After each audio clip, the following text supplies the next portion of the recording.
विपरीतवृत्तौ सदा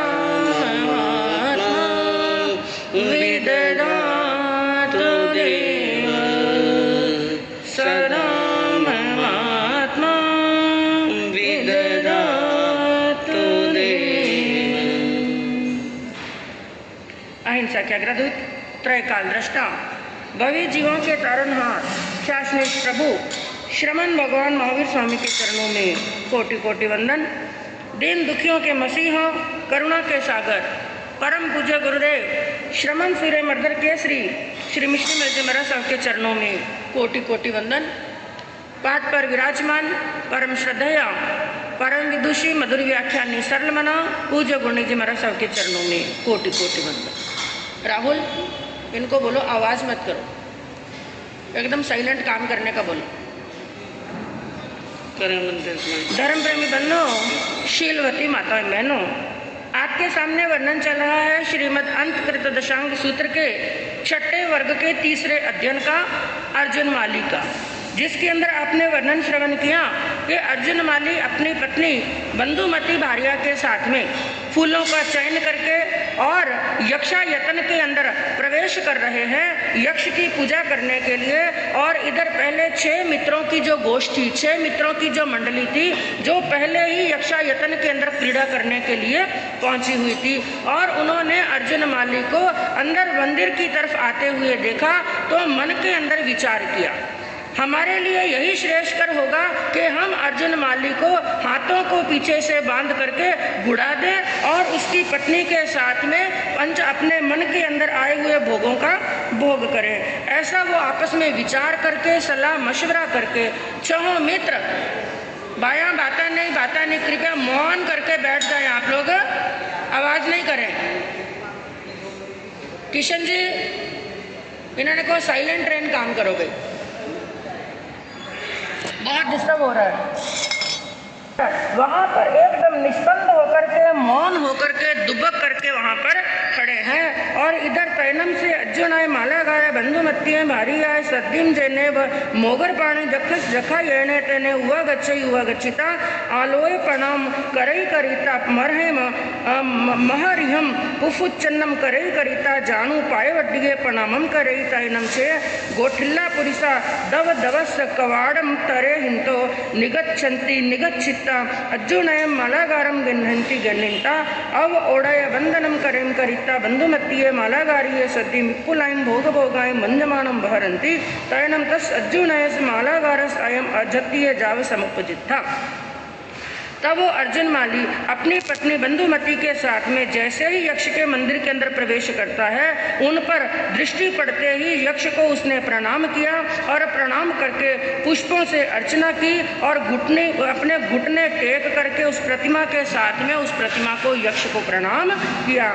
और जैसे उसे नीचे झुका हुआ देखा, 6 के 6 मित्र किवाड़ों के पीछे से निकलते हैं और निकल करके 6 ने मिलकर के अर्जुन माली को पकड़ लिया और पकड़ करके उसकी मुष्टियों को, हाथ पैर को बांध करके उसको गुड़ा दिया और बंधुमती मालिन के साथ में मन चाहे भोग भोगने लगे। और ऐसा दृश्य देख करके, क्योंकि अर्जुन माली के हाथ और पांव बंधे हुए हैं, वो परवश है, तो उस परवशता की स्थिति के अंदर वहाँ पर उसको गुड़ा दिया है और वहाँ पर वो चिंतन कर रहा है, क्या सोच रहा है, एवं खलु अहम बालत्पदीयम चेव मोगर पाणी से भगवो कल्ला कल्लिम जाव वित्तिम कप्पे माणे विहरामी तम जयम न मोगर पाणी जखे यह सन्निहिते होते से नम मम एया रूम। आवाज कम कर। आ वही पाविज्य मानम पासंते तम नथी नम मोगर पाणी जखे इहे सन्निहिते। वो परवश पड़ा हुआ अर्जुन माली मन के अंदर क्या सोचने लगा, मैं बचपन से ही प्रतिदिन मुदगर पानी यक्ष की, इनको भगवान समझ करके, क्योंकि उसी को वो भगवान मानते थे, भगवान की तरह इस यक्ष की पूजा करता हूँ, अर्चना करता हूँ, भक्ति करता हूँ और इनकी पूजा अर्चना किए बिना अपनी दिनचर्या भी चालू करने वाला नहीं है। लेकिन मैं क्या देख रहा हूँ, मैं इतनी मुसीबत के अंदर फंसा हुआ हूँ, इन छौओं ने मुझे मिलकर के बांध दिया है, मेरी पत्नी के साथ में भोग रहे हैं, मुझे आपत्ति में कष्ट में पड़ा हुआ देख करके भी यक्ष मेरी रक्षा करने के लिए नहीं आया।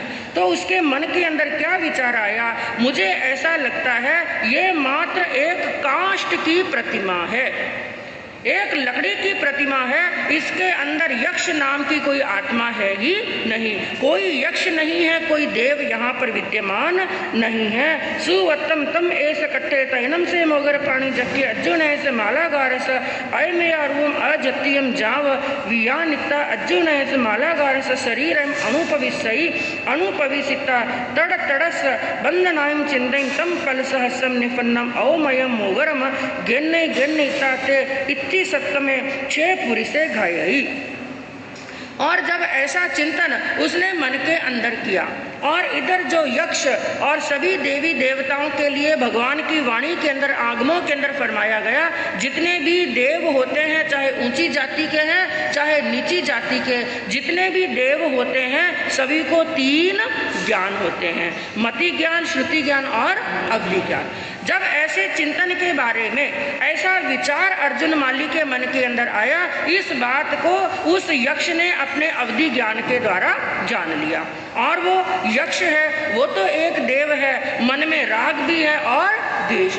जब इस प्रकार की उसने उसकी भावना जानी कि मेरे बारे में यह ये सोच रहा है कि ये मात्र काष्ठ की प्रतिमा है, यहाँ पर कोई यक्ष नहीं है और यक्ष के अंदर कोई शक्ति भी नहीं है, तो उसका भी एक तरह से अहंकार जागृत हुआ।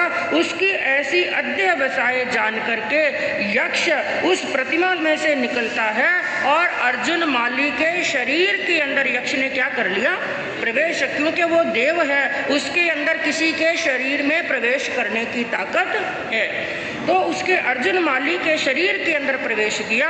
और जैसे ही देव ने प्रवेश किया, कहते हैं देव के अंदर बड़ी ताकत होती है और बड़ी शक्ति होती है, और उसकी शक्ति के राहुल ये क्या हो रहा है, और देव की शक्ति के सामने कहते हैं ये बंधन, ये रस्सियां और लोहे की जंजीरों के बंधन टिकने वाले नहीं हैं। और उसी समय जैसे ही देव ने उस अर्जुन माली के शरीर के अंदर प्रवेश किया, तो अर्जुन माली के शरीर को, हाथ और पांव को जिन बंधनों से बांधा था, सभी वो बंधन तड़ातड़ तड़ाकर करते हुए टूट गए। और उसके बाद में वो 1000 पल का जो लोहे का मुद्गर था, जो प्रतिमा के हाथ के अंदर ग्रहण किया हुआ था, वो अर्जुन माली ने ग्रहण कर लिया।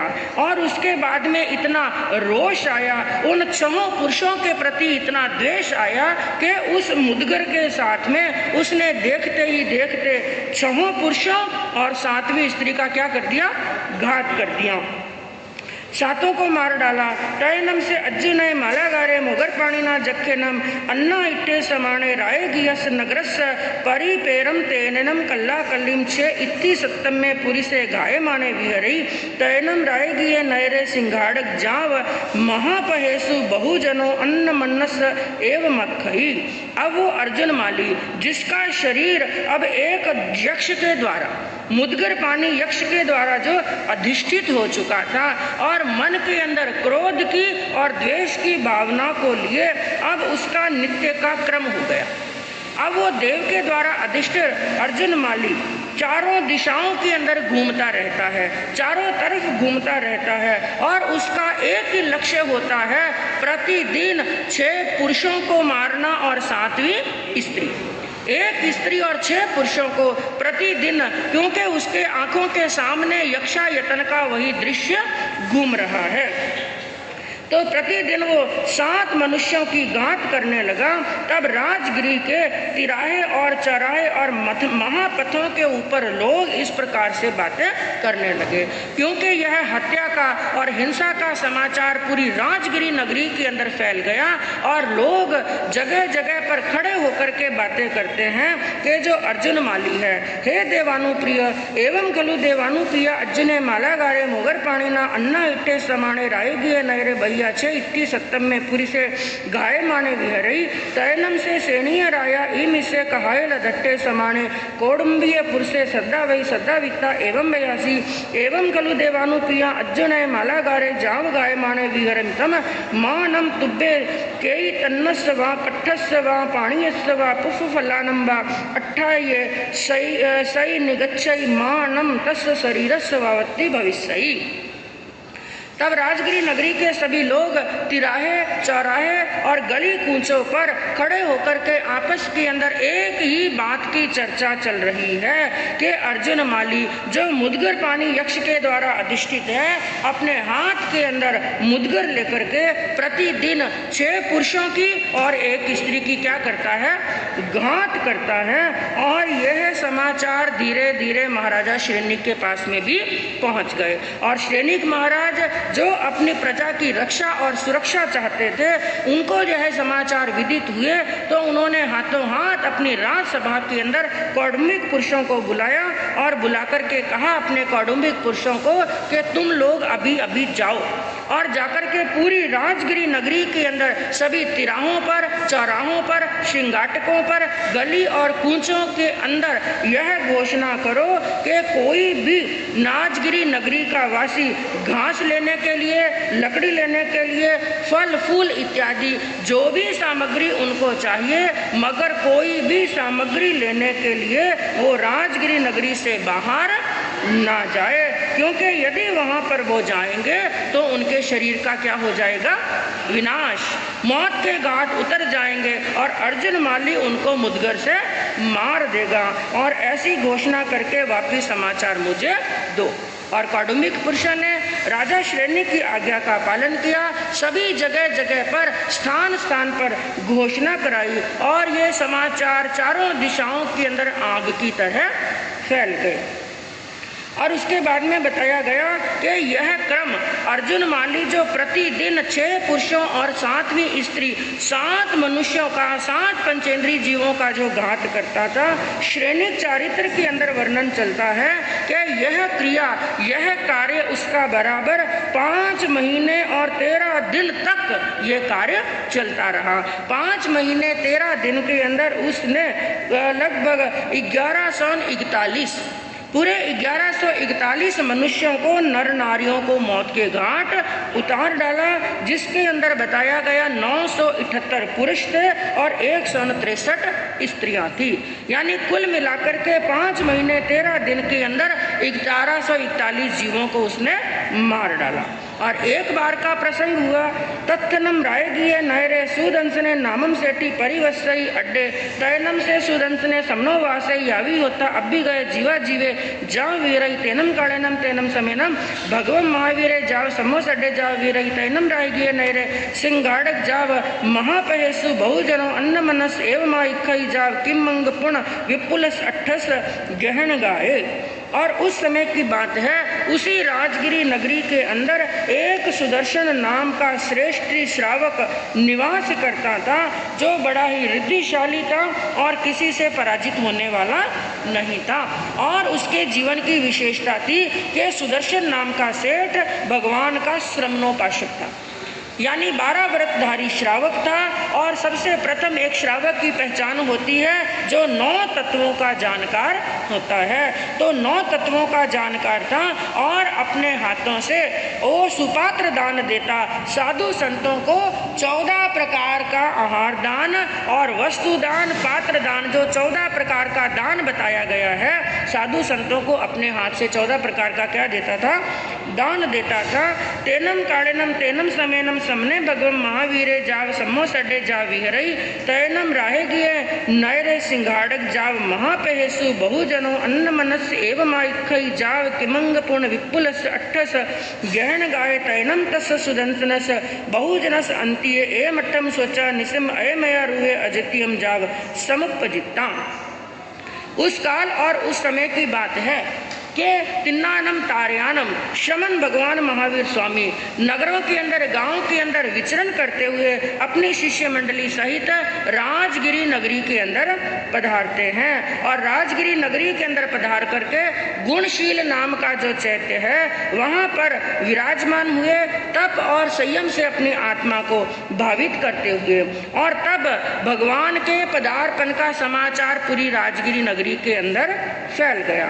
तब जगह जगह पर लोग महापथों के ऊपर लोग आपस के अंदर बातें करने लगे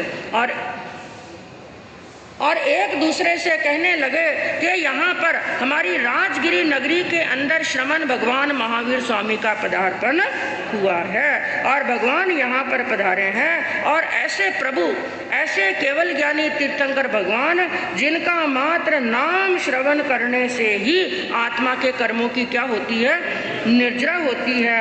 और यदि उनके दर्शन कर लिए जाएं और उनके मुखारबिंद से धर्म कथा को श्रवण कर लिया जाए और मन के अंदर जो जिज्ञासाएं हैं, जो प्रश्न हैं, उन प्रश्नों के उत्तर भी भगवान से प्राप्त कर लिए जाएं तो आत्मा का कल्याण हो जाता है। भाई डिस्टर्ब मत करो प्लीज प्लीज। तो इस प्रकार के समाचार पूरी राजगिरी नगरी के अंदर इधर उधर सभी लोग बातें करने लगे। और तब बहुत जनों के मुख से यह वृतांत सुदर्शन सेठ ने भी सुना कि हमारी राजगिरी नगरी के अंदर गुणशील चैत्य के अंदर किसका पदार्पण हुआ है, भगवान महावीर स्वामी का पदार्पण हुआ है। तो यह समाचार सुनकर के सुदर्शन सेठ भी मन के अंदर बड़े प्रसन्न होते हैं, बड़े खुश होते हैं। और उनके मन के अंदर एक विचार आया, एवं खलु समने भगवम महावीरे जा वीरहितम गच्छामि नम समनम भगवम महावीरम वंदामि नमम सामी एवं संपेहि संपहिता जे नेव अम्मा पीरो तेने उवा गच्छे युवा गच्छिता करियल जाव कटु एवं बयासी एवं खलु अम्मया समने जा विहरितम गच्छामि नम समनम भगवम महावीर वंदामि जाव तैनम तम सुदंसन सेटिम अम्मा पीरो एवं बयासी एवं खलु पुत्ता अज्जुनय मालागारे जाव घाय माने विहरई तम मानम तुमम पुत्ता समनम भगवम महावीर वंदई निगच्छामि मान तब शरीरस्य भावत्ति भविष्यति तू मन्नम इह गए चेनेव समनम भगवम महावीर वंदाई नमम साहि। तब भगवान के जब आगमन का समाचार सुदर्शन श्रावक को प्राप्त हुआ, मन के अंदर एक विचार, एक इच्छा जागृत हुई कि यह दिन धन्य है, यह घड़ी धन्य है, यह अवसर धन्य है जब तिन्नानम तारयानम तिरने और तिराने वाले प्रभु महावीर स्वामी का पदार्पण राजगिरी नगरी के अंदर हुआ है। तो मेरे लिए भी यही श्रेष्ठकर होगा कि मैं भगवान की शरण में जाऊं, भगवान को वंदना करूं और नमस्कार करूं। इस प्रकार का विचार करके सुदर्शन श्रावक सबसे प्रथम अपने माता पिता के पास में जाते हैं और माता पिता के पास में जाकर हाथ जोड़ करके अंजलि बद्ध करके और विनय पूर्वक प्रणाम करने के बाद में अपने माता पिता से कहने लगे कि हे माता श्री, हे पिताश्री, प्रभु जो कल्याण का मार्ग प्रशस्त करते हैं, ऐसे केवल ज्ञानी केवल दर्शी प्रभु महावीर का पदार्पण हमारी नगरी के अंदर हुआ है। आप आज्ञा प्रदान करें ताकि मैं जाऊं और प्रभु के क्या करूं, दर्शन करूं। आया आया वीर प्रभु जी राजगिरी रे माई हो, आया आया वीर प्रभु जी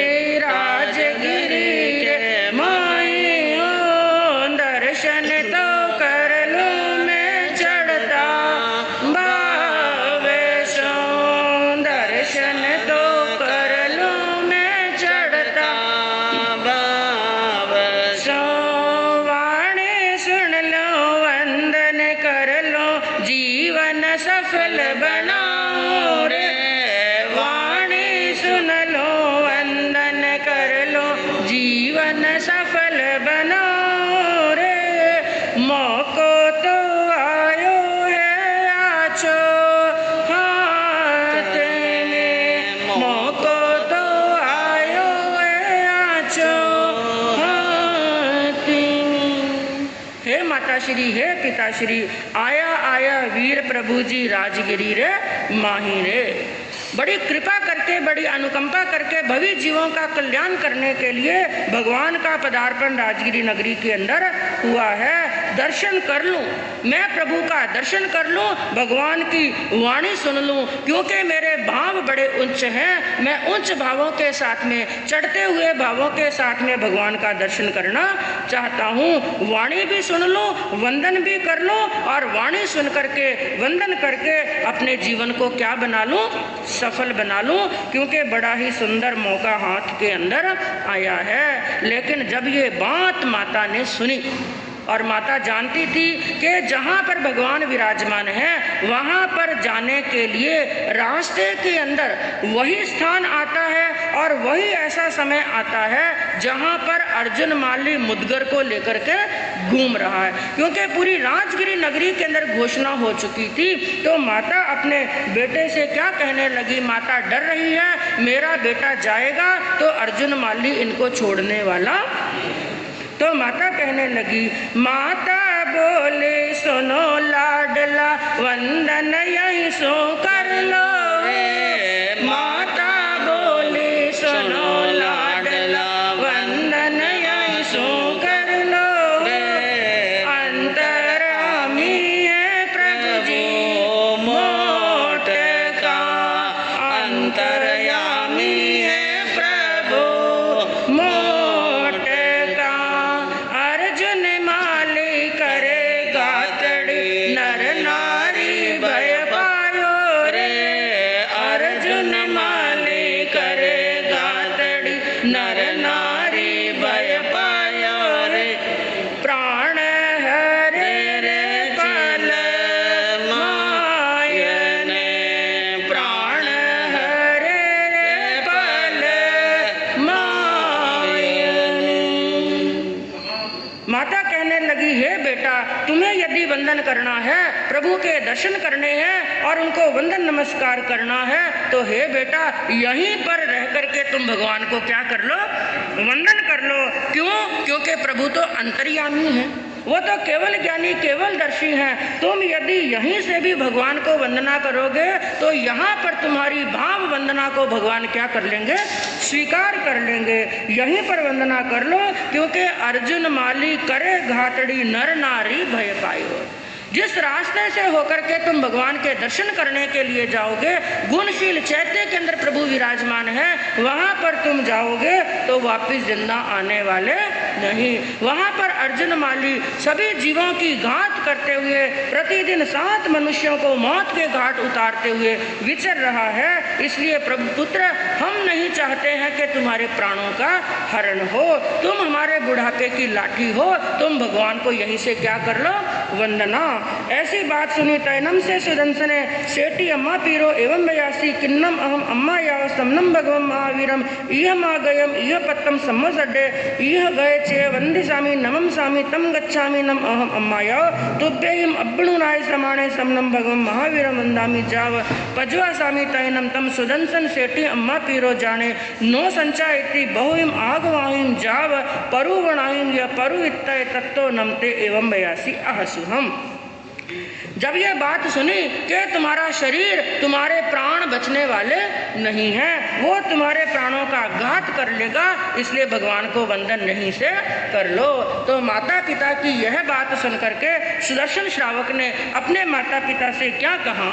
नश्वर काया नश्वर माया नश्वर जीवन जानो, नश्वर काया नश्वर माया नश्वर जीवन जानो, जल ज्यों तो जावे माता जिंदगी, जल ज्यों तो जावे माता जिंदगी। कृपा करने वीर पधार्या, ज्ञान सुनावे बारी हो, कृपा करने वीर पधार्या, ज्ञान सुनावे बारी हो। मंगलकारी तो वाणी वीर रे, मंगलकारी तो वाणी वीर रे। उन्होंने कहा, हे माता, यह काया भी नश्वर है और माया भी नश्वर है, जीवन भी नश्वर है। और जीवन किस प्रकार जा रहा है?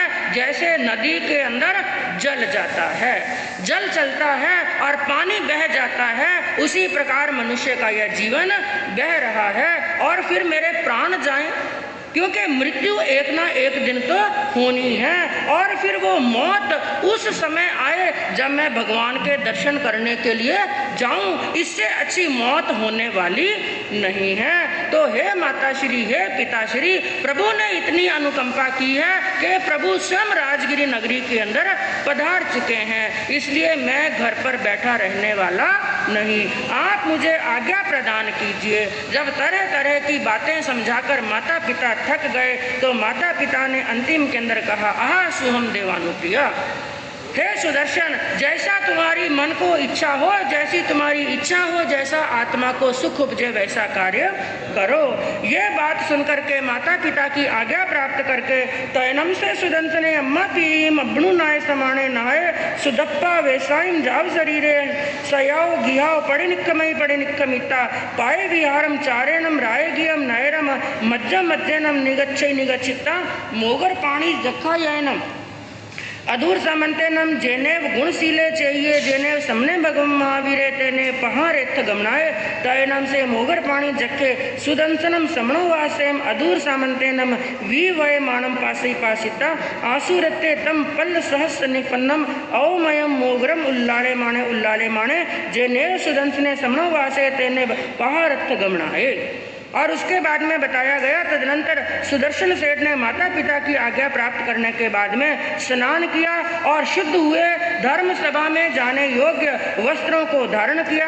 और वस्त्रों को धारण करने के बाद में शरीर को विभूषित करने के बाद में माता पिता को प्रणाम करके वहाँ से निकलते हैं और पैदल पैदल चलते हुए राजगिरी के नगरी के बीचों बीच, जहाँ पर मुदगर पानी यक्ष का यक्षायतन था और गुणशील चैत्य, उसी रास्ते पर चल रहे हैं जहां पर गुणशील चैत्य के अंदर भगवान विराजमान थे।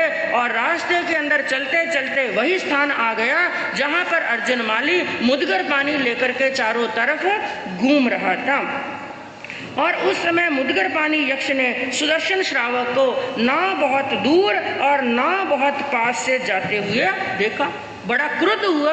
अरे इस स्थान पर तो सभी लोगों को मेरा भय है, कोई भी मनुष्य अपनी इच्छा से यहाँ पर आने वाला नहीं है, और ये कौन सा पुरुष है, मुझे देख करके भी भयभीत नहीं हो रहा है। और यहाँ पर कौन आया, उसका क्रोध का पारा और 7वें आसमान पर चढ़ गया। उसने अपने हाथ के मुदगर को अच्छी तरह से संभाला, उसको उछालता हुआ, उसको घुमाता हुआ उस सुदर्शन श्रावक की तरफ आने लगा। तैनम सुदंसने समनो वासे मोगर पाणिम जखम यज्जमानम पासे पासिता अभ्य अथे अतथे अणुभिज्ञे अखुभिये अच्चलिये असंभन्ते वत्त एणम भूमि पमज्जै पमज्जिता करियल जाव एवं वयासी। जैसे ही वो अर्जुन माली अपने मुदगर को लेकर के उस तरफ आने लगा, ये दृश्य सुदर्शन श्रमणोपासक ने देख लिया, लेकिन देख करके ना तो वो डरा, ना भयभीत हुआ, ना त्रास को पाया, ना उद्विग्न हुआ, ना क्षुभित हुआ, ना चलित हुआ, ना संभ्रांत हुआ। कहते हैं जो सच्चे साधक होते हैं, जो आराधक होते हैं, वो कभी मौत से डरने वाले नहीं।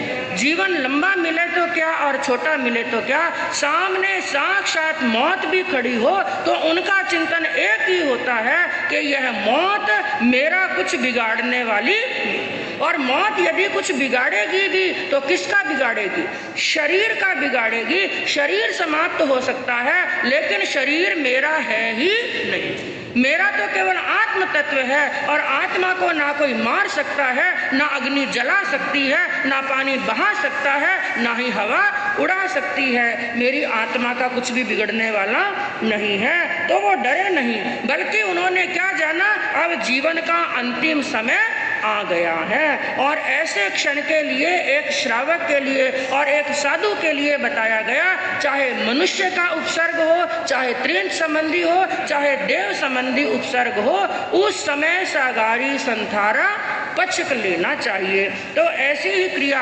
सुदर्शन श्रावक ने की। सबसे पहले उनके हाथ में जो वस्त्र था उस वस्त्र के द्वारा भूमि का प्रमार्जन किया, यानी प्रतिलेखन किया कि कहीं पर किसी जीव की हिंसा ना हो जाए। और प्रमार्जन करने के बाद में दोनों हाथों को अंजलि बना करके जोड़ लिया, जोड़ करके उस मस्तक के ऊपर अपने अंजलि करके लगाया, यानी हाथ जोड़ करके ऐसा साक्षात्कार के जैसे प्रभु उनके सामने हैं। इस प्रकार के वो मुद्रा के अंदर खड़े हो गए और खड़े होकर के क्या कहने लगे, नमोत्तु नम अर्हंतानम जाव संपतानम नमोत्तु नम समणस्य भगवो जाव संपाव्यु कामस्य पुवीपीनम मनते मय समणस्य भगवो महावीरस अंति याव तुल्य पाणीय वाय पच्चखाय जाव जीवाय तुले मुसावाय तुले अदिन्ना दाने सदार संतोषे कहे जाव जीवाय इच्छा परिमाणे कहे जाव जीवाय तम ईयाणी पी तस्सेव अंतिये सवम पाणाई वायम पच्चखामी जाव जीवाय सवम मुसावायम सवम अदत्ता दानम सवम मेहुअम सवम परिगहम पच्चखामी जाव जीवाय सवम कोहम जाव मिच्छा दंसन सल्लम पच्चखामी जाव जीवाय सवम असनम बाणम खाइमम साइमम चौविहम पी आहारम पच्चखामी जाव जीवाय। और उन्होंने मनि मन अरिहंतों को नमस्कार किया। नमस्कार हो उन अरिहंतों को जो मुक्ति को प्राप्त करने वाले हैं, और नमस्कार हो श्रमण भगवान महावीर स्वामी को जो मुक्ति के अभिलाषी हैं। और मैंने पहले भगवान महावीर के समक्ष 12 व्रतों को अंगीकार किया था और अनुव्रतों को अंगीकार किया, प्राणातिपात को, मृषावार, अदत्ता दान और स्व स्त्री संतोष व्रत को और परिग्रह को मैंने इन व्रतों को धारण किया। लेकिन अब मैं जाव जीवन के लिए, जीवन पर्यंत के लिए, जीवन की अंतिम सांस तक हमेशा के लिए हिंसा का त्याग करता हूँ, झूठ बोलने का त्याग करता हूँ, चोरी, मैथुन और परिग्रह का जाव जीवन के लिए क्या करता हूँ, त्याग करता हूँ। जो 3 प्रकार के मिथ्या दर्शन आदि शल्य बताए गए हैं उन शल्यों का त्याग करता हूँ, और 18 प्रकार के जो पाप स्थान बताए गए हैं उनका भी जीवन पर्यंत के लिए क्या करता हूँ, त्याग करता हूँ। 4 प्रकार का आहार, असनम, पानम, खाद्यम और स्वाद्यम, 4 प्रकार के आहार का त्याग करता हूँ। लेकिन कब तक के लिए, जैनम एतो उसगाओ मुच्ची सामी तो में कप्पई पारिते अहनम एतो उसगाओ न मुच्ची सामी तो में तहा पच्चखाय चेवेत्ती कट्टु सागारम पड़िमम परिवच्चई। अगर मैं इस उपसर्ग से मुक्त हो जाऊंगा, क्योंकि वो देख रहे हैं मेरी घात करने के लिए अर्जुन माली क्या आ रहा है, नजदीक आ रहा है, तो उन्होंने क्या कहा, यदि मैं उपसर्ग से मुक्त हो जाऊं तो मुझे जो मैंने प्रत्याख्यान अंगीकार किए हैं इन प्रत्याख्यानों को पालना मुझे कल्पता है।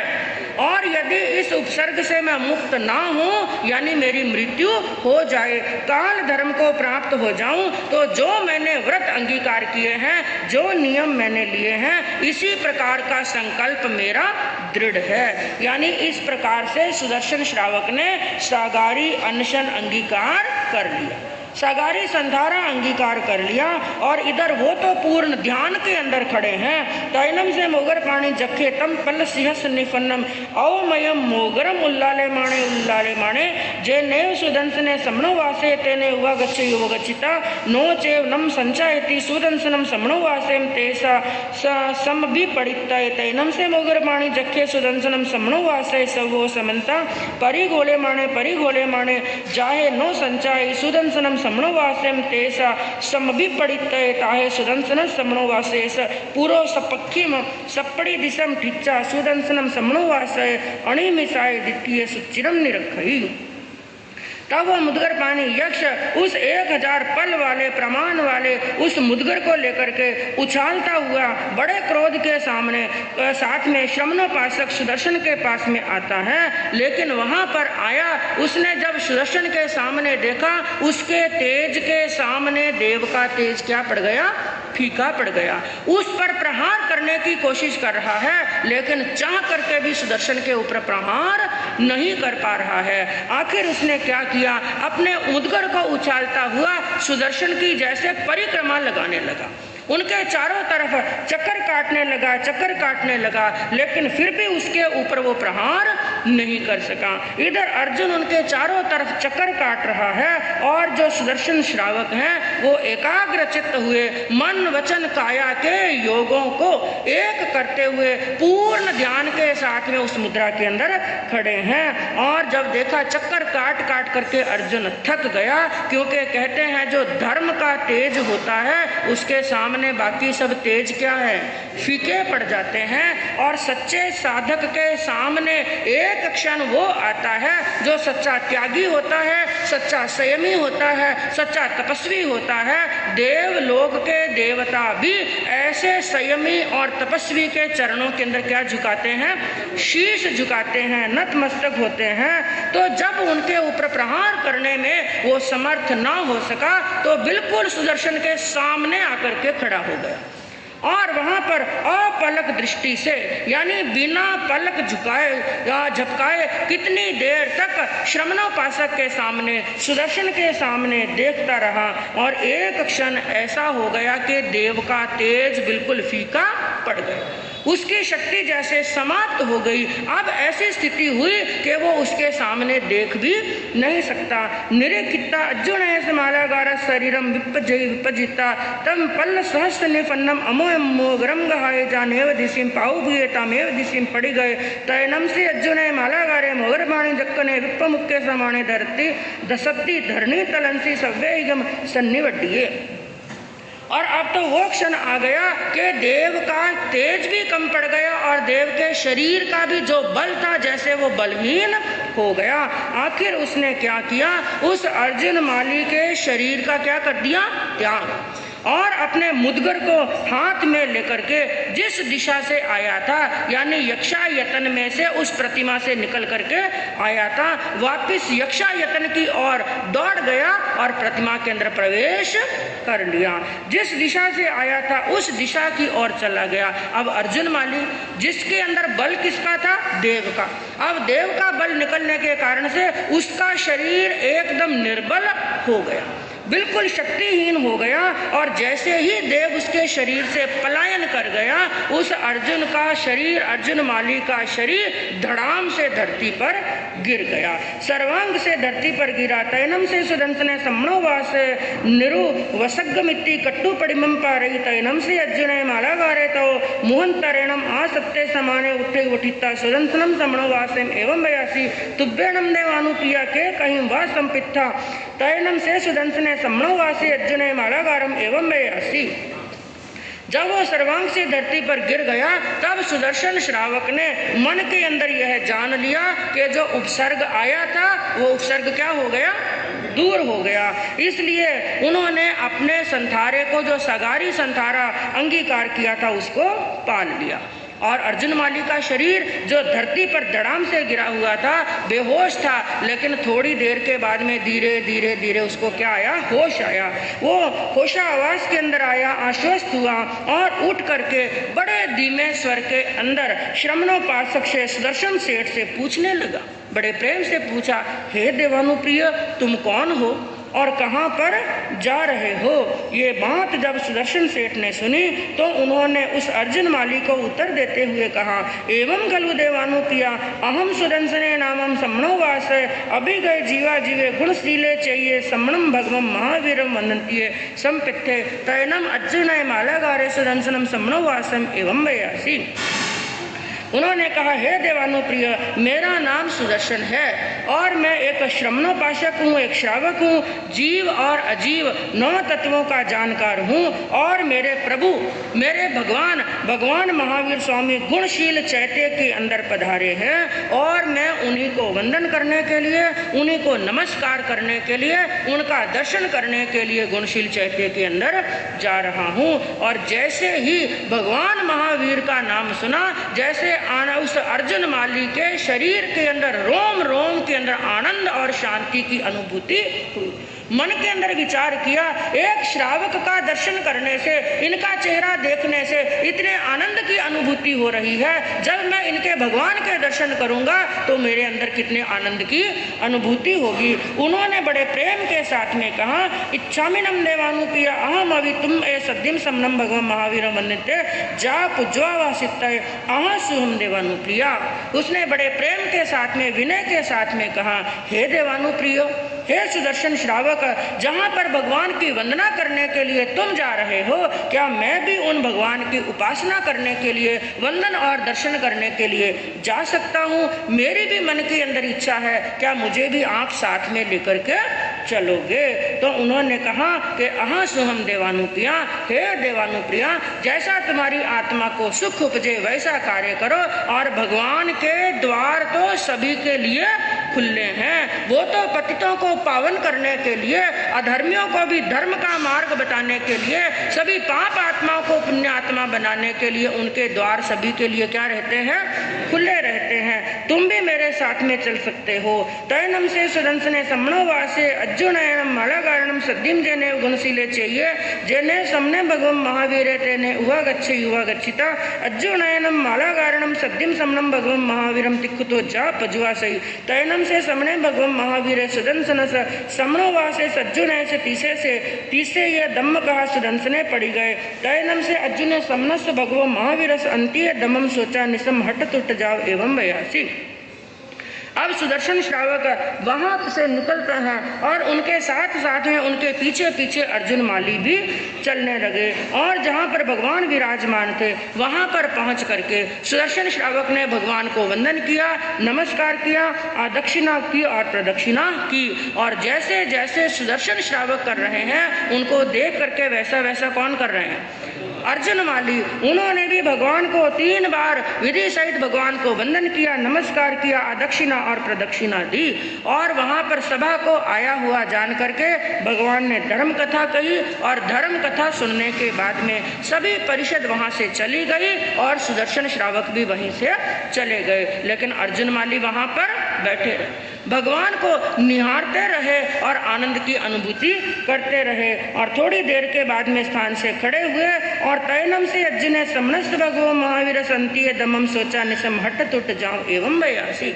बड़े विनय पूर्वक खड़े होकर के हाथ जोड़ करके और प्रभु के सामने आए, सामने आकर के कहने लगे, हे प्रभु, मैंने आपकी वाणी का अमृतपान किया है। आपकी वाणी सुनकर के मन के अंदर बड़ी श्रद्धा जागृत हुई है। मुझे आपके निर्ग्रंथ प्रवचन के प्रति श्रद्धा है, इसलिए हे प्रभु सद्धामीनम मनते निगंतम पावनम जाव अबुठेमी। इसलिए आपकी मैं आपके पास में घर बार का त्याग करके आपके पास में दीक्षा अंगीकार करना चाहता हूँ, संयम अंगीकार करना चाहता हूँ, मेरी आत्मा का भी कल्याण कीजिए।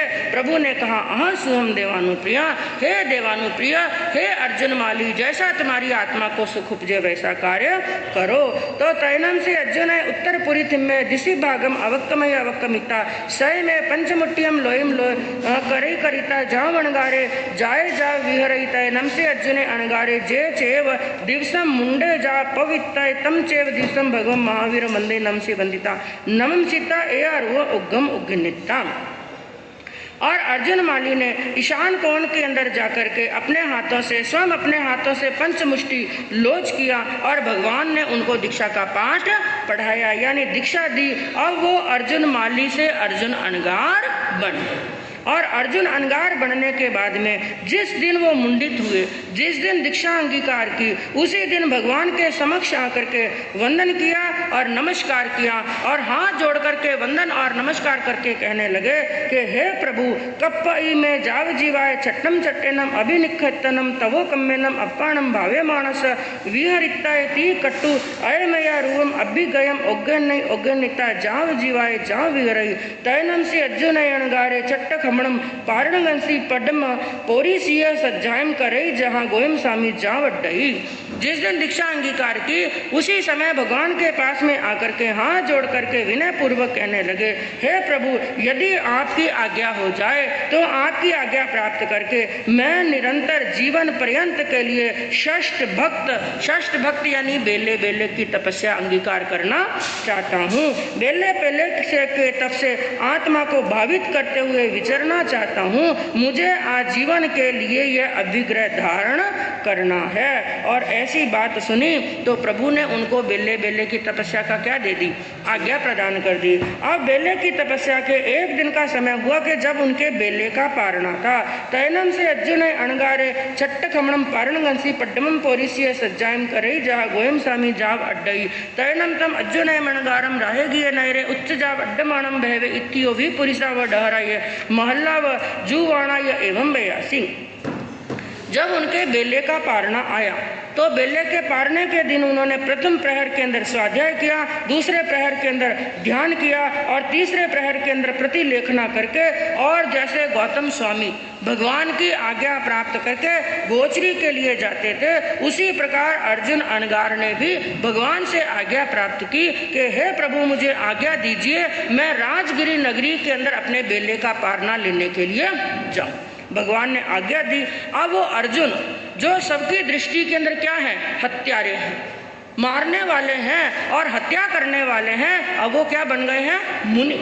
सबकी रक्षा करने वाले, सभी को अभय देने वाले, खुद भी अभय रहने वाले और 6 काय के जीवों को, 3 लोक के जीवों को क्या देते हैं, अभय का दान देते हैं। बिल्कुल विपरीत स्थिति। तो जब अर्जुन मुनि को, अर्जुन अनगार को गांव के लोगों ने, उसी राजगिरी नगर के लोगों ने आते हुए देखा तो क्या कहने लगे, तैनम ते अर्जुन अनगारे राहेगी नैरे उच्च जाव अड्डमाणम भैवे इत्यो व पुरिसा व डहरा या महल्ला या जुवाणा या एवं बयासी। इमेनम में पिया मारिया, इमेनम में माया मारिया, भाया भगिनी बच्चा पुत्र दया सन्ना मारिया, इमेनम में अन्न यरे शयन संबंधी परियने मारिये ती कट्टू अप्पेग इया अक्को संति अप्पे गैया हीलंती निदंती खिसंती गरिहंती तजंती तालेंती। जब उनको मुनि के वेश के अंदर आता हुआ देखा तो लोगों को बड़ा अचंभा हुआ।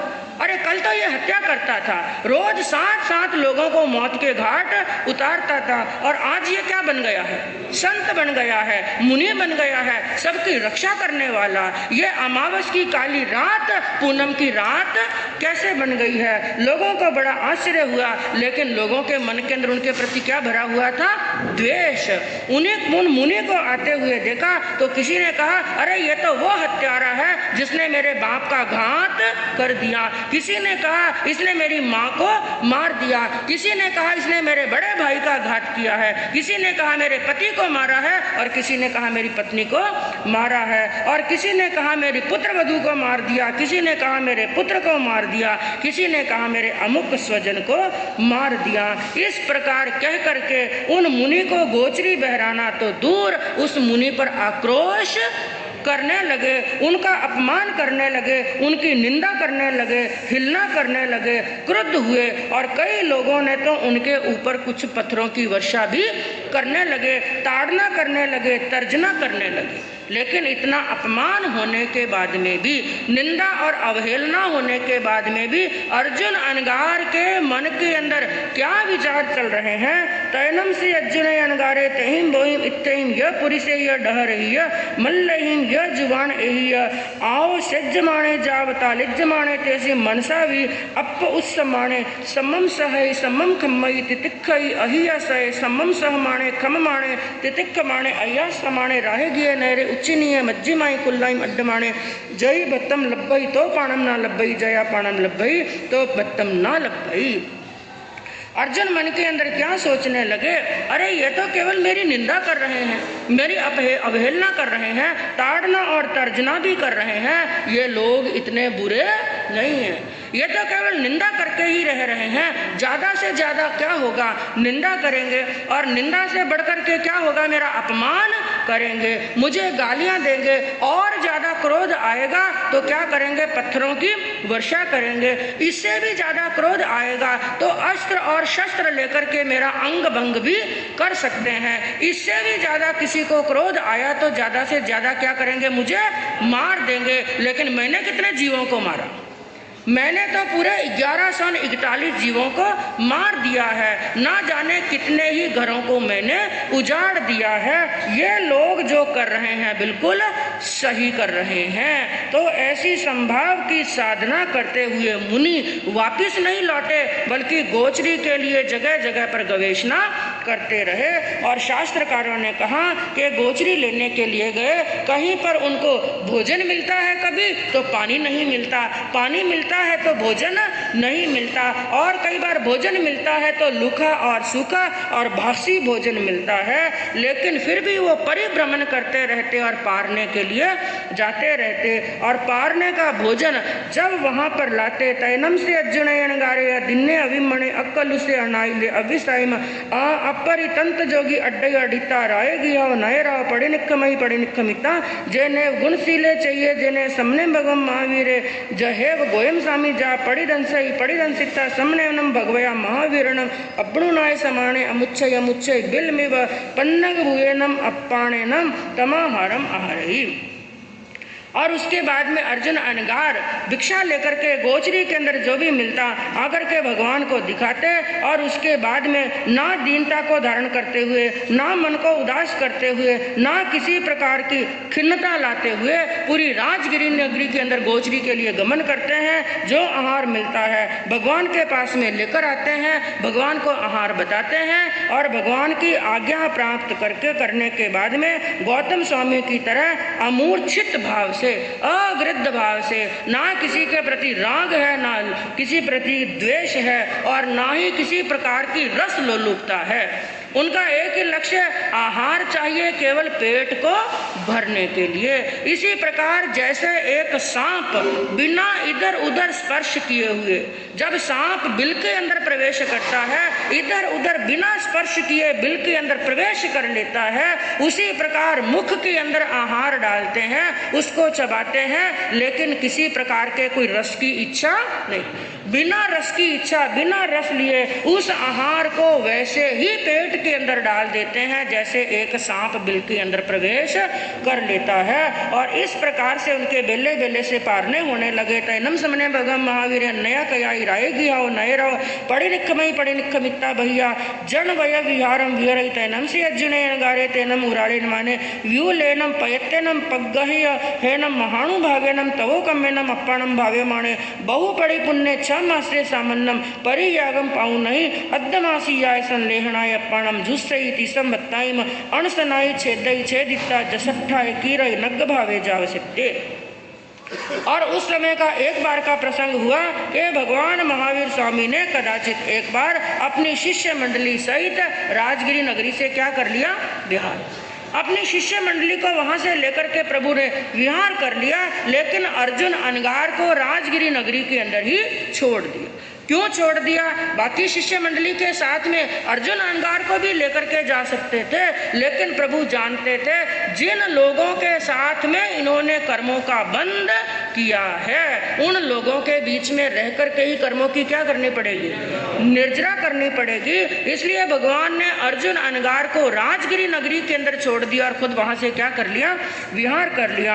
और तब अर्जुन अनगार ने उस उदार प्रयत्न से ग्रहण किए हुए महान फलदायक तपस्चरण से अपनी आत्मा को भावित करते हुए पूरे 6 मास तक, मात्र कितने महीने दीक्षा पाली, 6 महीने।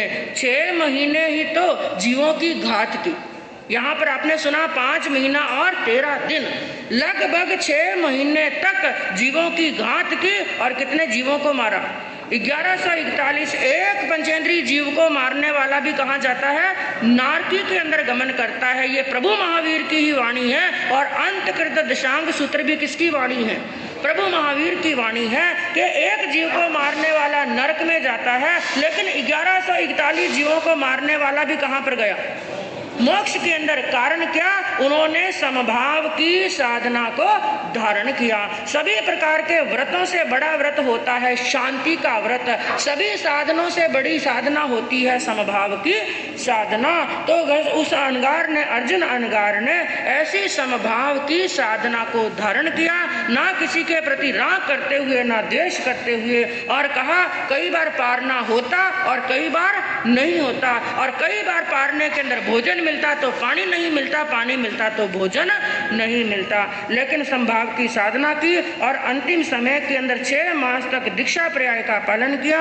अर्धमास यानी 15 दिन का संथारा से लेखना आया और 30 भक्तों का छेदन करते हुए जिस प्रयोजन के लिए, जिस लक्ष्य को प्राप्त करने के लिए दीक्षा अंगीकार की थी, अंतिम समय के अंदर जाओ सिद्ध बुद्ध और मुक्त हो गए। और चौथे अध्ययन के अंदर बताया एवं खलु जम्बू तेनम कारणम तेनम समेनम रायगी नैरे गुणशीले चाहिए तत्तनम सेनीय राया कास्वे नामम गहावई परिवस्सई जहाँ मंकाई सोलसम वासम परियाओ वियोले सिद्धे एवं खेमय भी गहावई नगरम कागंदी नैरी सोलस वासाई परियाओ वियोले सिद्धे एवं दित्ती दरे घी गहावई कागंदी नैरिय सोलस वासाई परियाओ जा वियोले सिद्धे।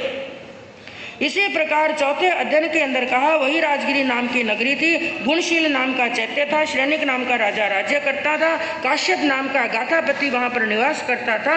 मंकाई गाथापति की तरह वर्णन समझना चाहिए।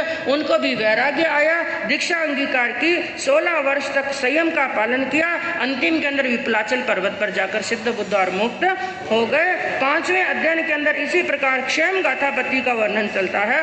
उन्होंने भी दीक्षा अंगीकार की, 16 वर्ष तक संयम का पालन किया और वो भी विपुल पर्वत पर जाकर सिद्ध बुद्ध और मुक्त हो गए। छठे अध्ययन के अंदर धृतिधर नाम के गाथापति का वृतांत चलता है जो काकंदी नगरी के निवासी थे। उन्होंने भी दीक्षा ली, 16 वर्ष तक संयम का पालन किया और विपुल गिरी पर्वत पर जाकर सिद्ध बुद्ध और मुक्त हो गए। इस प्रकार बंधुओं आपके समक्ष छठे वर्ग के 6 अध्ययन संपूर्ण हुए। अब 7वें अध्ययन के अंदर कौन सी आत्मा का वर्णन चलता है कल सुनने से मालूम पड़ेगा। इसी भावना के साथ में ओम शांति। आग में भरी जीवों के तारनहार शासनेश प्रभु श्रवण भगवान महावीर स्वामी के चरणों में कोटि कोटि वंदन। दीन दुखियों के मसीहा, करुणा के सागर, परम पूज्य गुरुदेव श्रमण सूर्य मर्दर केसरी श्री मिश्री मलजी महाराज साहब के चरणों में कोटि कोटि वंदन।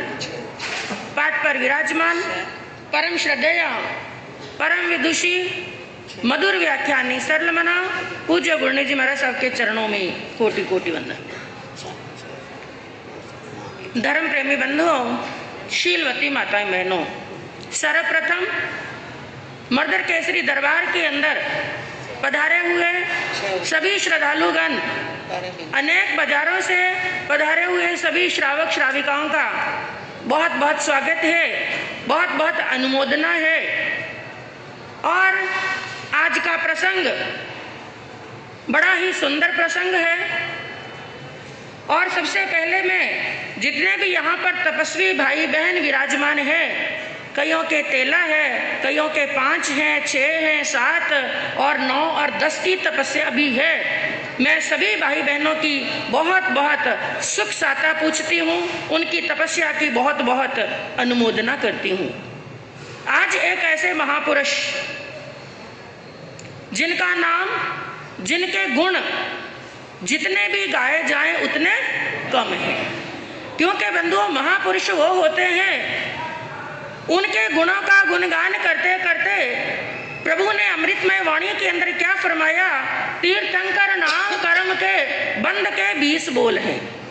उनके अंदर एक बोल आता है, महापुरुषों के गुणों का गुणगान करते करते जीव कर्मों की गोड़ खबाए और उत्कृष्ट रसायन आए तो तीर्थंकर नाम कर्म गोत्र का उपार्जन भी कर सकते हैं। तो आज ऐसे महापुरुषों का गुणगान करने का और श्रवण करने का हमें बड़ा ही सुंदर अवसर प्राप्त हुआ है, क्योंकि यूं भी ये धर्म ध्यान के दिन चल रहे हैं। पहली बात तो चातुर्मास, और चातुर्मास के अंदर भी कौन से दिन है, पर्युषण, और फिर पर्युषण के अंदर भी वार कौन सा आ गया, हाँ रविवार। आजकल रविवार का विशेष महत्व है, बड़ा महत्व है।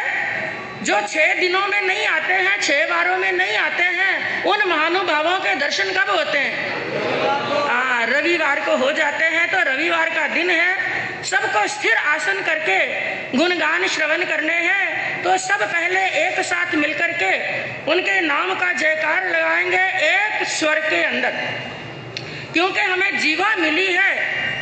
जीवा का सदुपयोग भी होता है और दुरुपयोग भी होता है।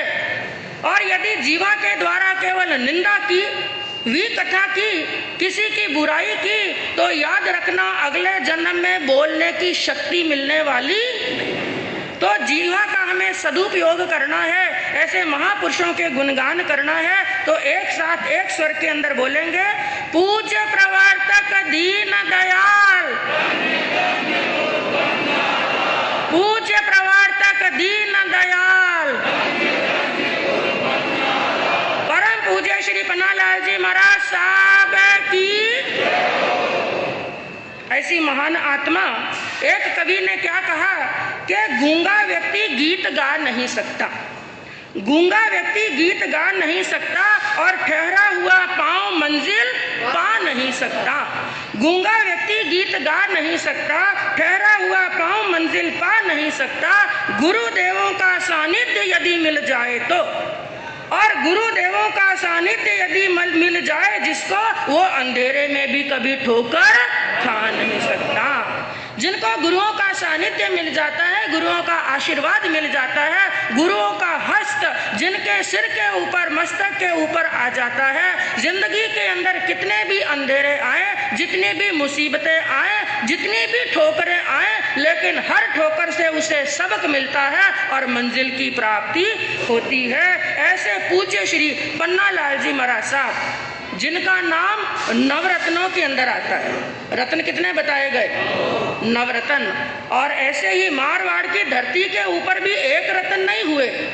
चाहे मर्दर केसरी जी का नाम लो, चाहे पूज्य श्री गणेशी लाल जी महाराज साहब का नाम लो, चाहे पूज्य श्री हस्तीमल जी महाराज साहब का नाम लो, चाहे पूज्य श्री चंपालाल जी महाराज साहब का नाम लो, चाहे पन्नालाल जी महाराज साहब का नाम लो, चाहे आचार्य रामलाल जी महाराज साहब का नाम लो, ये सबके सब क्या थे? रतन। और रतन भी कैसे? बाकी सब रत्नों को तो ज्ञानियों ने क्या कहा कि वो मूढ़ हैं, वो अज्ञानी हैं, वो सामान्य मनुष्य हैं जो पत्थर के टुकड़ों को रत्न कहते हैं। जो पत्थर के टुकड़ों को, ये हीरा, पन्ना, माणक, मोती को सामान्य मनुष्य क्या कहता है?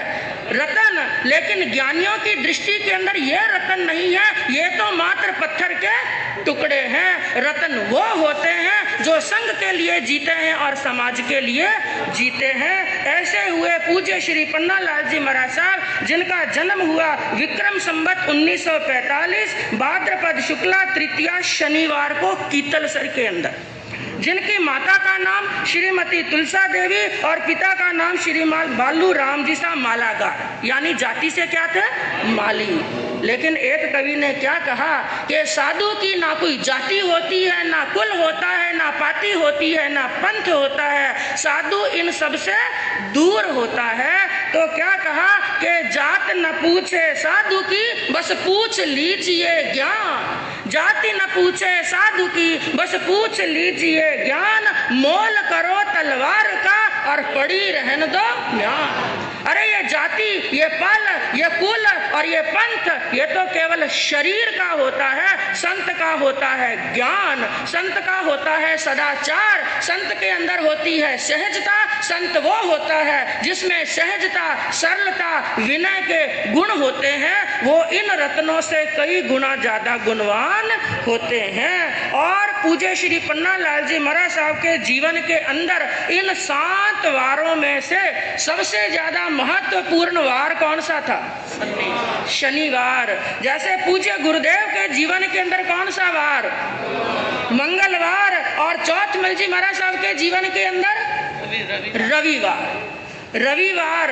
और ऐसे ही पूज्य श्री पन्नालाल जी महाराज साहब का जन्म भी शनिवार को हुआ, दीक्षा भी शनिवार को हुई और देवलोकमन भी कब हुआ?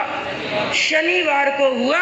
और कहते हैं महापुरुष वही बनते हैं जो बचपन के अंदर ही बड़े दुखों का भी सामना करते हैं, संकटों का सामना करते हैं, लेकिन धैर्य को छोड़ते नहीं है। तो क्या कहा कि ये मुश्किलें दिल के इरादे आजमाती हैं।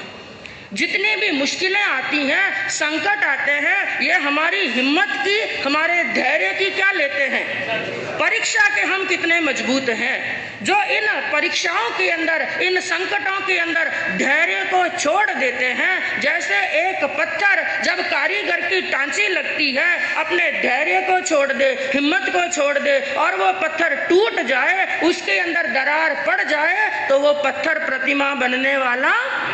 तो जो पत्थर कारीगर की टांची को सहन करता है वही प्रतिमा बनता है, पर पैरों के अंदर ठोकने खाने वाला पत्थर भी पूजनीय बन जाता है। तो मुश्किलें दिल के इरादे आजमाती हैं, स्वप्न के पर्दे निगाहों से गिराती हैं। अरे हौसला मत हार, गिरकर ए मुसाफिर, हौसला मत हार, गिरकर ए मुसाफिर, ये ठोकरें इंसान को चलना सिखाती हैं, ठोकरें इंसान को चलना सिखाती हैं। ऐसी ही संकट की घड़ी आई विक्रम संवत 1955 के अंदर, यानी पन्नालाल जी की उम्र अभी कितनी थी? मात्र 10 साल की। 10 साल की उम्र और 1955 के अंदर कुछ गांव के अंदर ना जाने क्या कारण बना, उनके माता और पिता को अपना गांव छोड़ना पड़ा। और गांव छोड़ करके वो कहां पर गए? थावड़ा के अंदर। और थावड़ा के अंदर उनके पिता के एक परम मित्र सेठ श्रीमान जोरावर मलजीसा डूंगरवाल, और यहाँ पर भी डूंगरवाल फैमिली थावला की विराजमान है सा, यहाँ पर बैठे हैं। अच्छी तरह से उनको मालूम होगा, वो जानते होंगे, क्योंकि हमने तो केवल साहित्य पढ़ा और श्रावकों के मुख से, गुरनी मैया के मुखार बिंद से जो श्रवण किया वो बात कह रहे हैं। और वो जोरावर मल जी बड़े दानी थे, बड़े प्रेमी थे और अपने मित्र के संकट के अंदर काम आने वाले, क्योंकि सच्चा श्रावक वो होता है जो किसी के दुख में क्या आता है? काम आता है, संकट में काम आता है। उस समय छोटे बालक पन्नालाल ने भी अपने माता पिता को धैर्य बंधाया और हिम्मत बंधाई कि हे माताश्री, हे पिताश्री, हमें किसी प्रकार से दुखी होने की आवश्यकता नहीं, ये संकट तो आएंगे और चले जाएंगे, परीक्षा होती है। और यूं भी कहते हैं कि ये जो ग्रहण लगता है, ग्रहण लगता है केवल सूर्य को लगता है और चंद्र को लगता है, तारों को लगने वाला नहीं। इसलिए कष्ट आ जाए ना तो घबराना मत। कोई हमारी निंदा भी करे, कोई हमारा अपमान करे, कोई हमारी विकथा करे और खूब निंदा बुराई करे, तो ज्ञानियों ने क्या कहा? घबराओ मत, क्योंकि निंदा किसकी होती है? जो जिंदा होता है। हाँ, जिसके कुछ दम है। याद रख लेना, यदि आपकी कोई निंदा करे ना, आपकी कोई निंदा करे, पीठ पीछे बुराई करे, तो घबराना मत, बल्कि क्या होना मन में? हाँ सा, इधर उधर मत देखो, सामने देखो। कोई निंदा करे, बुराई करे, फलान चंद जी ऐसे, भिकड़ चंद जी ऐसे, उनके अंदर ये बुराई है, उनके अंदर ये बुराई है। आपका अपमान सुन करके, आपकी निंदा सुन करके मन में दुखी मत होना, बल्कि मन में क्या होना? प्रसन्न होना। कैसे प्रसन्न होना?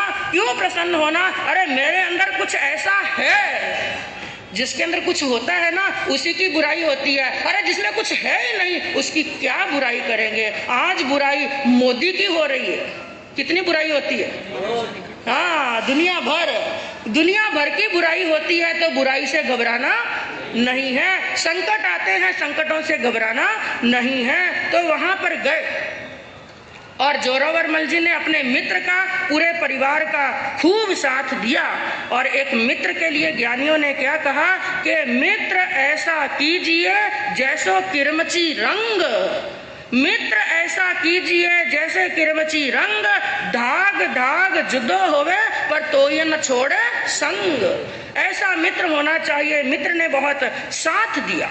और एक बार का प्रसंग हुआ विक्रम संवत 1956 के अंदर, वहां पर पूज्य श्री मोतीलाल जी महाराज साहब का चातुर्मास था। और जोरावर मल जी जो संतों के दर्शन करने के लिए जाते थे, तो एक बार बालूराम जी ने क्या कहा कि भाई आप संतों के दर्शन करने के लिए जाते हैं, क्या हम भी वहां पर जा सकते हैं?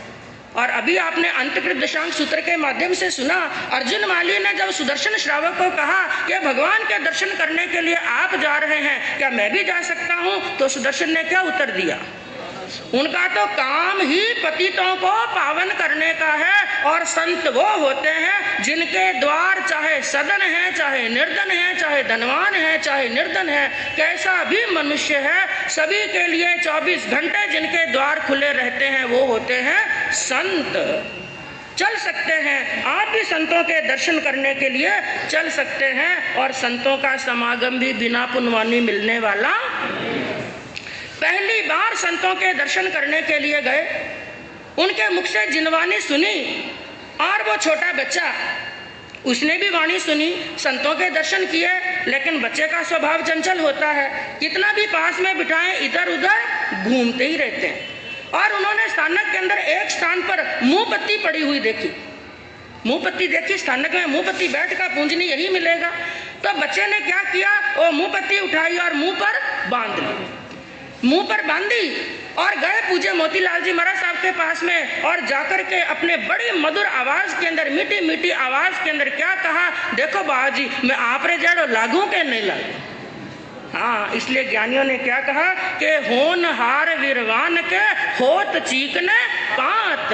जो होनहार विरवान होते हैं उनके पात क्या होते हैं, चीकने, और झूलने के अंदर झूलते हुए ही उनके लक्षण पता चल जाते हैं। और ऐसा ही प्रसंग आता है मधुकर मुनि जी महाराज साहब के जीवन का, जब उनकी माँ प्रवचन सुनने के लिए जाती, अंदर तो प्रवचन चल रहा है, और वो क्या देखते कि संत पाठ पर बैठे बैठे प्रवचन दे रहे हैं और श्रावक क्या बैठे हैं सामने। और जब बीच बीच में प्रसंग आता है तो हमारे गौतम जी गांधी की तरह हमें वेल्लेचेरी की बहुत याद आती है। जब प्रवचन देते हैं ना, आज वापिस पुरानी यादें याद आ गई। जब भी प्रवचन होता, बीच बीच में बात आती तो क्या बोलते हैं, खमांगणी अंदाता बोलते हैं कि नहीं। तो प्रसंग चल रहा था, हाँ, यहाँ पर हमारे गौतम जी मुथा बड़ा हुंकारा देते हैं, और वहां पर गौतम जी गांधी। हाँ साहब, तो फिर तो मधुकर मुनि जी महाराज साहब के जीवन का प्रसंग आता है। वो भी बड़ी छोटी उम्र, लगभग 9-10 साल की ही उम्र होगी।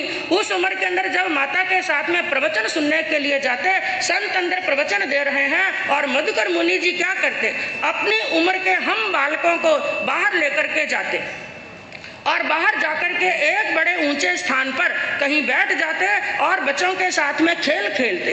और क्या खेल खेलते, सभी बालकों को कहते सब सामने बैठ जाओ, मैं तो संत हूँ, मैं बावजी हूँ, और तुम सब क्या हो, श्रावक। मैं प्रवचन दूं और बीच बीच में क्या कहना, खमांगणी अंदाता, हुंकारा देना। और ये दृश्य जब माँ ने बाहर आकर के देखा, देखो मेरा बेटा क्या कह रहा है, संतों को बुलाया, देखो आपका चेला क्या कह रहा है, तो उन्होंने कहा ये कोई आम आत्मा नहीं है, ये एक संघ के अंदर, जिन शासन के अंदर नाम रोशन करने वाला होगा।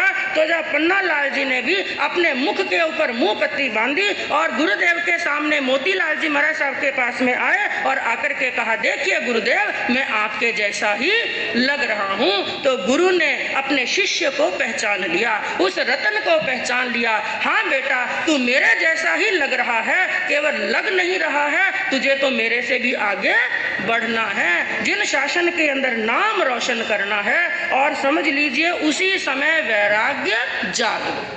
जो हलुकर्मी आत्माएं होती हैं उनको वैराग्य आने के लिए लंबे चौड़े उपदेश की आवश्यकता, वैराग्य आ गया, भावना जगी कि मुझे क्या लेनी है, दीक्षा लेनी है। और जिनको अति शीघ्र वैराग आ जाता है, कई तो चींगते घड़े होते हैं, चीखने घड़े, सुनते रहो और सब कहाँ से निकलता है, ऊपर से ही। सुनते सुनते स्थानक में आते आते कई जूतों की जोड़ियां टूट गई, कई बैठ के घिस गए, कई पूंजनियां गम गई, लेकिन वैराग। लेकिन हलुकर्मी आत्माएं होती हैं, एक बार सुना, 2 बार सुना और तीसरी बार ऐसी चोट लगती है कि अंदर से आत्मा जाग जाती है। आत्मा जागी, वैराग्य की बात आई, दीक्षा लेने की बात आई, तो लोग क्या कहते हैं, अतिशीघ्र वैराग आ जाए आपके बेटे और बेटी को, जान पहचान वाले को, 1-2 बार स्थानक में गए और वैराग आ गया, तो आप लोगों के मुंह से क्या निकलता है, बाजी कोई भुरकी नाक दी। मेरे साथ में ऐसा ही हुआ। हाँ, जिंदगी में पहली बार स्थानक में गई और धर्मप्रभा जी महाराज ने क्या डाल दी, मैं को भुरकी डालते तो फिर 3 टाना हो जाते ना, ये भुरकी कुछ नहीं होती है। जब पुनवानी का उदय होता है, चारित्र मौनीय कर्म का क्षय क्षम होता है, तो भाव अपने आप ही आ जाते हैं। लेकिन वहां पर भिड़काने वाले लोग आ गए, बालूराम जी को, माता तुलसी देवी को भिड़काने वाले आ गए कि संतों ने क्या डाल दी है, बुड़की डाल दी है। और पन्ना लाल जी बार बार गुरु के पास में ऐसे खींचे हुए जाते हैं जैसे चुंबक के पास में लोहा। बार बार जाने लगे, लड़ाइयाँ झगड़े होने लगे। एक बार का प्रसंग हुआ कि जस नगर के अंदर पूज्य श्री मोतीलाल जी महाराज साहब विराजमान थे और बालक वहां पर भी पहुंच गया।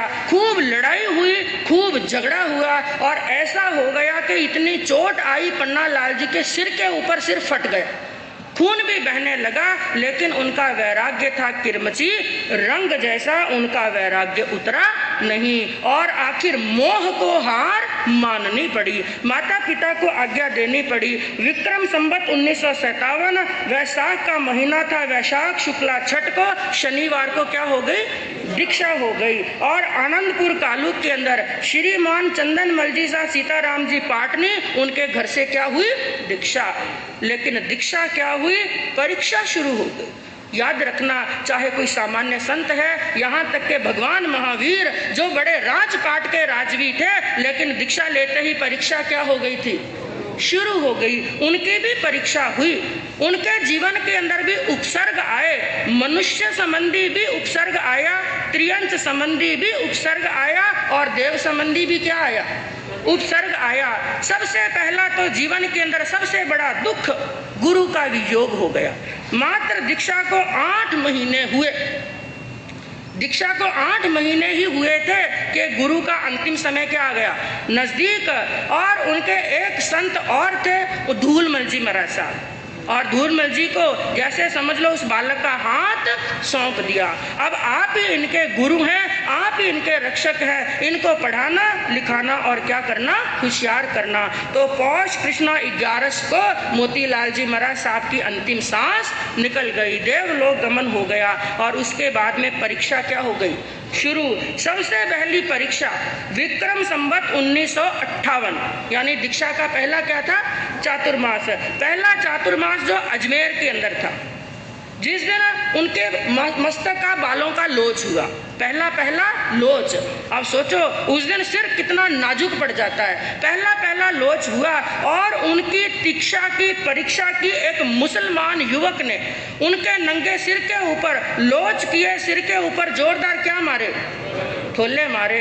लेकिन कहते हैं मटका लेकर के आते हैं, मटके भी क्या होती है, परीक्षा। और वो तो क्या थे, एक संत थे। और संत का जीवन तभी संवरता है, तभी प्रकाश के अंदर आता है, जब जीवन के अंदर क्या होती हैं, परीक्षाएं होती हैं। इतनी वेदना हुई, लेकिन सबको सहन कर लिया। और धूलचंद जी महाराज साहब ने क्या कहा, तुम वीर हो और वीर पुत्र हो, वीर माता ने तुम्हें जन्म दिया है। और कहते हैं सच्चा संत वही होता है जो सभी उपसर्गों को हंसते हंसते सहन कर लेता है। उसके बाद में आई उनके जीवन के अंदर त्रियंच संबंधी उपसर्ग। विक्रम संवत 1982 की बात है। बनेड़ा के पास में 1.5 मील दूर पर एक राजा जी का बाग है और वहां पर विहार करते हुए पूज्य श्री पधार रहे थे। सूर्यास्त का समय, अब सूर्यास्त होने ही वाला था और वहां पर बाग के पास में पहुंच गए और मेन दरवाजे के पास में पहुंचे और वहां पर रुकने के लिए स्थान मांगा। जो वहाँ का चौकीदार था, उस चौकीदार ने कहा कि यहाँ पर रात्रि रुकने के लिए आपको स्थान मिलने वाला नहीं। क्यों भाई, हमें तो और कुछ नहीं चाहिए, एक स्थान चाहिए, सुबह चले जाएंगे। उन्होंने कहा वो बात सही है महाराज, लेकिन यहाँ पर बड़ा संकट है। कैसा संकट है कि रात्रि के समय के अंदर क्या आता है, सिंह आता है यहाँ पर, और वो सिंह किसी को छोड़ने वाला नहीं। और पूज्य श्री ने बड़े प्रेम के साथ में कहा कि सिंह आए, चाहे सांप आए, चाहे रीछ आए, चाहे भालू आए, संतों को किसी से कोई डर नहीं, क्योंकि संत सभी को अभय देने वाले होते हैं। जो दूसरों को अभय देते हैं उनको खुद को भयभीत होने की आवश्यकता नहीं। और सूर्यास्त हो चुका है, हम यहाँ से विहार करने वाले नहीं। चौकीदार के मना करते करते भी कहा भी आज्ञा दो, हम यहाँ पर रुकें। संत रुक गए। रात्रि का समय हुआ, लगभग 2 प्रहर रात्रि व्यतीत होने वाली थी और पूज्य श्री अपने ध्यान के अंदर, जब जो बड़े संत होते हैं उनको कुछ आभास हो जाता है कि संकट आने वाला है, उपसर्ग आने वाला है, तो उस समय वो प्रमाद नहीं करते, नींद नहीं लेते, बल्कि माला फेरते रहते हैं, ध्यान करते रहते हैं। वो भी माला के अंदर थे, ध्यान के अंदर थे, और उसी समय आ गया सिंह। और अभी आपने सुना कि अर्जुन माली सुदर्शन को कोई कष्ट देने में समर्थ नहीं हो सका। संतों की तपस्या का तेज इतना बड़ा होता है कि सिंह भी अपनी खूंखारता को और क्रूरता को भूल जाता है। संतों के तेज को देखा, कितनी देर तक तो टकटकी लगा करके पूज्य श्री के सामने देखता रहा, निहारता रहा, और एक समय वो आया, वो भी नतमस्तक हो गया, अपने आगे वाले पंजे पीछे वाले पंजे नीचे झुकाए, नीचे बैठा, और जैसे वो वंदना कर रहा हो, वो मुनिराज को वंदना कर रहा हो, और वंदना करके वहां से चला गया। और उसके बाद में तीसरा प्रसंग उनके जीवन के अंदर उपसर्ग आया एक देव का। यह है विक्रम संवत 1991 की बात। वैसाख का महीना था, बड़ी भयंकर प्रचंड गर्मी पड़ रही थी। नसीराबाद के अंदर पधारे और वहां पर एक मकान की आज्ञा मांगी, मकान के अंदर रुके। लेकिन उस मकान के अंदर न जाने किस कारण से इतनी भयंकर गर्मी थी कि जैसे कोई भड़भुंजे की भट्टी के अंदर आग होती है, ऐसी गर्मी थी। तो वहां पर लोगों ने कहा, महाराज यहाँ पर आपसे रुकना होने वाला नहीं। इसलिए वहां पर एक ताराचंद जी अग्रवाल नाम के एक व्यक्ति रहते थे, उनकी आज्ञा प्राप्त की। उनका एक मकान खाली था, उनके मकान के अंदर रुक गए। लेकिन वहां पर भी एक उपसर्ग क्या आया, वहां पर एक देव का कोप था। कई स्थान ऐसे होते हैं जहां पर किसी की कोई अकाल मृत्यु हो जाती है, आर्त ध्यान रौद्र ध्यान के अंदर प्राण छूटते हैं, वहां पर उस देव का क्या रह जाता है, जीव। इसलिए वहां पर आने वालों को वो क्या देते हैं, कष्ट देते हैं। तो वहां पर जब शाम का समय हुआ, उस देव ने उपसर्ग दिया कि पत्थरों की क्या होने लगी, पत्थरों की बरसात होने लगी, पत्थरों की बरसात होने लगी। और उस समय पूज्य श्री ने सब संतों को कहा कि ध्यान के अंदर बैठ जाओ, ये देव का उपसर्ग है, हमें किसी प्रकार की हलन चलन नहीं करनी। और पूज्य श्री खुद भी ध्यान के अंदर बैठ गए, और जैसे ही पत्थरों की बरसात ज्यादा बढ़ने लगी, पूज्य श्री ने बड़े प्रेम भरे शब्दों के अंदर, बड़े शांति भरे शब्दों के अंदर उन्होंने उस देव को संबोधित करते हुए कहा कि हे पत्थर बरसाने वाले बंधु, तुम पत्थरों से हमारा कुछ भी अनिष्ट नहीं कर सकते, हमारा कुछ भी अहित नहीं कर सकते।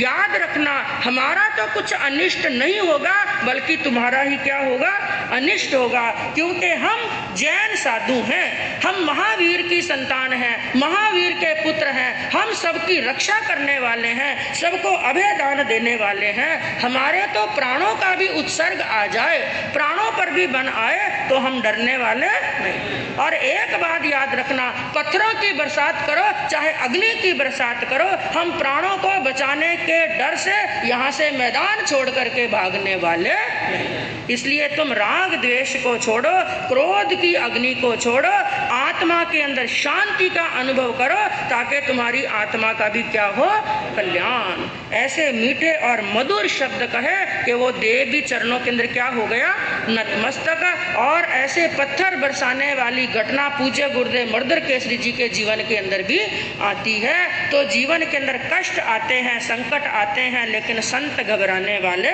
नहीं हैं। तो क्या कहा कि मंजिल को पाने के लिए पैर बढ़ाना होगा, मंजिल को पाने के लिए पैर बढ़ाना होगा, पथ के पत्थर को स्वयं दूर हटाना होगा।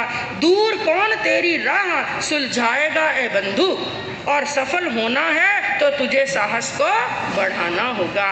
तो कई कष्ट आए, कई संकट आए, लेकिन उन्होंने अपने मार्ग से पैर हटाया नहीं, आगे बढ़ते चले गए। और कई राजाओं को उन्होंने अपने जीवन के अंदर प्रतिबोध दिया, सप्त कुव्यसनों का त्याग कराया, शिकार बंद कराया, जिसके अंदर मुख्य बताया गया देवलिया, गोयला, पीही, मेड़ास, गोविंदगढ़, बड़ी रिया, बनेड़ा, मसूदा आदि कई राजाओं का हाथों से शिकार बंद कराया और सब कुव्यसनों का क्या कराया, त्याग। और वो समाज को एक डोर में बांधने वाले, जहाँ जहाँ पर भी संघों के अंदर, समाज के अंदर विघटन था, कई गांवों के अंदर गए और वहाँ के धड़े मिटा दिए। और इसके अलावा उनके जीवन की कई विशेषताएं आती हैं, जिसमें बताया स्थान स्थान के ऊपर जो मृतक भोज कराया जाता था। कईयों की हैसियत नहीं, अपना सब कुछ बेच करके भी मृतक भोज कराते थे। ऐसी कुरीति को उन्होंने बंद कराया और जादू टोना जीव हिंसा आदि कुरीतियों को बंद कराया और बलि प्रथा को भी क्या कराया था, बंद कराया। स्कूल, छात्रावास, गौशाला, हॉस्पिटल आदि कई संस्थाओं की प्रेरणा दी और कई स्वधर्मी बंधुओं की सहायता भी कराई। कहने का तात्पर्य ये है, उन्होंने भी अपने जीवन के अंदर कोई एक कार्य नहीं किया। चारों क्षेत्रों के अंदर, सभी दिशाओं के अंदर उन्होंने अपना कदम बढ़ाया और जो भी उनकी शरण के अंदर गया उनका आश्रय प्राप्त किया, जीवन के अंदर सफलता ही प्राप्त की। अंतिम के अंदर 2 लाइनें कह करके वक्तव्य को विराम दूंगी। क्या कहा कि तेरा यह विराट रूप कल्पना पर नहीं समाता है, तेरा यह विराट रूप कल्पना पर नहीं समाता है। जितना कुछ कहें मगर कहने को शेष बहुत रह जाता है। संतों के जितने भी गुणगान करें बंधुओं उतने भी कम हैं, लेकिन समय की क्या है, सीमा। हमें गुरनी मैया से गुणगान श्रवण करने हैं। कई श्रावक भी अपना भाषण देना चाहते हैं तो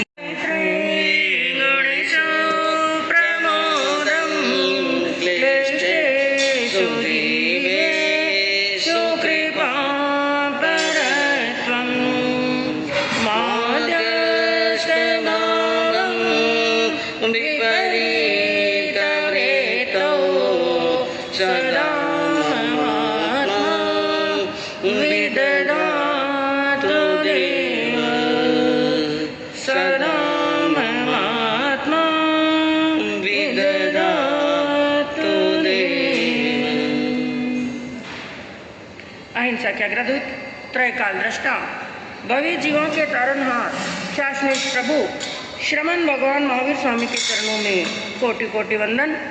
दीन दुखियों के मसीहा, करुणा के सागर, परम पूज्य गुरुदेव श्रमण सूर्य मर्दर केसरी श्री मिश्री मिर्जी महाराज साहब के चरणों में कोटि कोटि वंदन। पाठ पर विराजमान परम श्रद्धेया, परम विदुषी, मधुर व्याख्यानी, सरल मना पूज्य गुरुजी महाराज साहब के चरणों में कोटि कोटि